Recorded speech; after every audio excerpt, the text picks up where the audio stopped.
Hola Gorin.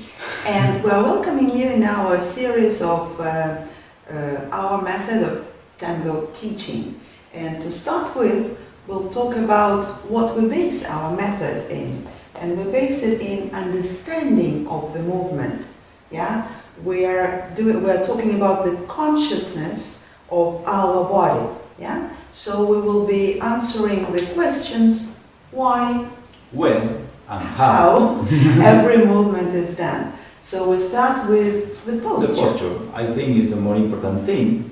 We always say, like, to make a house, we need to start with the base. We cannot start with the roof. So that is the moment we will start really to the base, and thereafter we continue more building the rest of the concept. So posture, the way we are standing, and us as humans, we would have, technically speaking, more or less two ways of standing. We have our static posture, which we use to do yoga or to do Pilates or to, I don't know, waiting for the bus. Waiting for the bus, yeah. For example. So we are aligning our body along our heels. Because it's more easy to keep in this position for a long time. Which is perfectly fine, but if you think about it, in order to start moving, we would need first to bring all the weight on our ball of foot, metatarso. Ball of the foot is not the toes, so really we need to be in the ball of the foot. Yes, so this is the posture which we will use in our dancing. Standing on the ball of the foot, so when we do the step, we will be moving from one dynamic position on one leg to another dynamic position on another leg. Yes. So we can always say that we're never completely still. The energy in our body, or the vectors in our body, are always in constant movement. We always have to think that the sensation of the abdominals is always up, and the sensation of the shoulder blades always down. That gives all this rotation of the energies.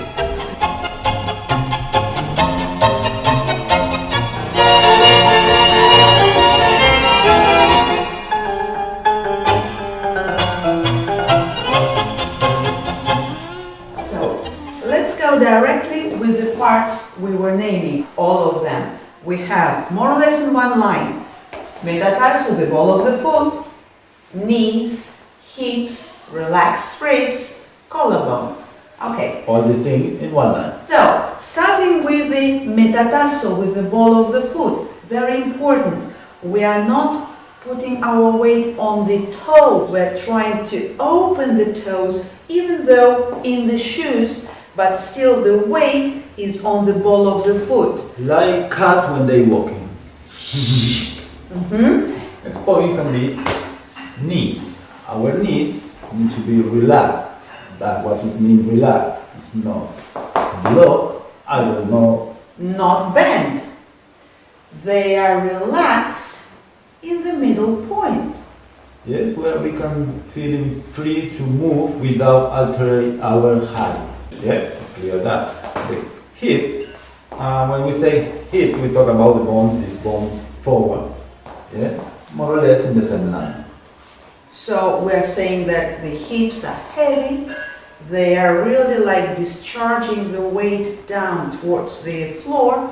We are trying to think of our coccyx, which is the lowest bone in our spine. We are trying neither to stick it out nor to put it in.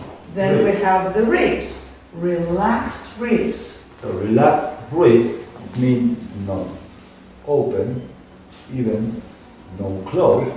Actually, it's our normal position when we are standing. And when we breathe, we don't have to, in every breath, open our rib cage.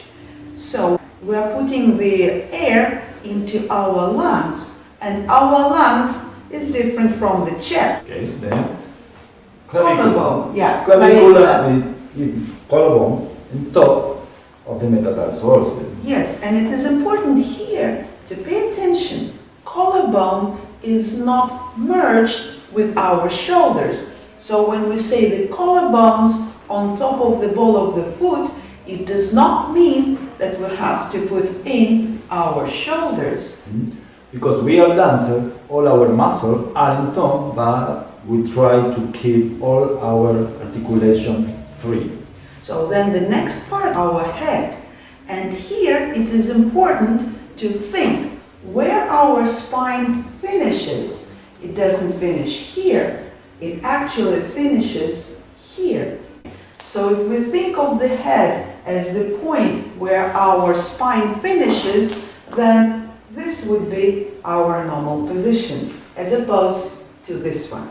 And this position also affects the rest of your body by bending your head. Yeah? It affects the column, and we line our body in the heels also, and that is not the idea. The idea is to try to keep our position. So, let's to wrap everything up. The ball of the foot, the knees, the hips, relaxed ribs, and collarbone more or less in one line.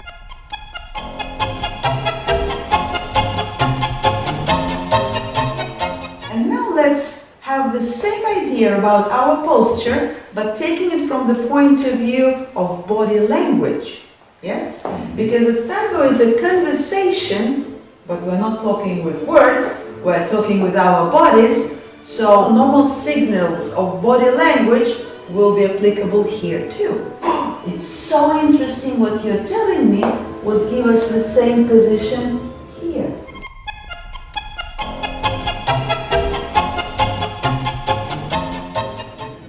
Now, what happens, for example, when often we tense the knees and we tend to incline slightly forward? What that posture reminds you? What can I get you, sir? So we are not inclining forward with the knees tense, yeah? Again, it's an interest. Another option which happens Is, for example, when many people in the milonga do it, to start to dance tango, this thing. we open our ribs. So, and that is the position a little bit arrogant, because From outside, reading the body language. also for the girl it's not something comfortable, because by open the rib, it looks like go away. Thinking from this point of view also give us the better understanding of our dynamic position.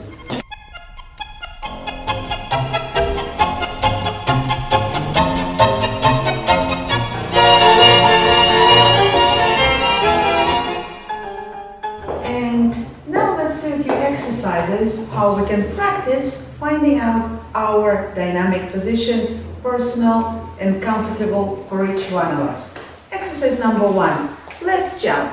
Let's find the position in which we can start the jump and finish the jump without going backwards on landing.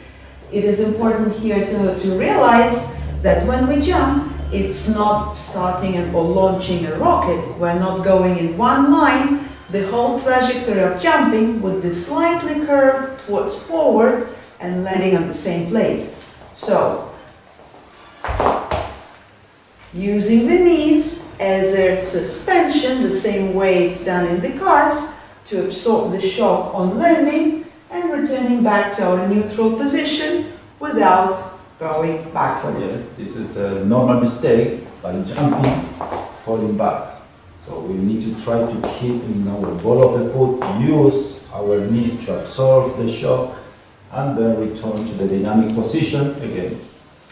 Exercise number 2, sitting and standing. For that we use the chair, we sit, having our feet under, so making sure the collarbone stays more or less above the ball of the foot, and from this position we'll try to stand up and sit down without using an impulse, because very often, whooms, that's what happens. We don't want it. Also, the basculation of the hips is not this, alright?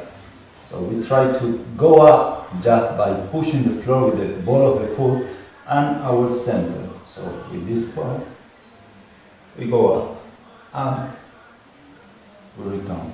So try to find this, to do this exercise, finding and really accommodating your body without tensing it. You will see in a while, you will find exactly the correct dynamic position. So with that, the first video on our posture and how to find it, and see you in the next video. Thank you very much for the people to follow us. See you.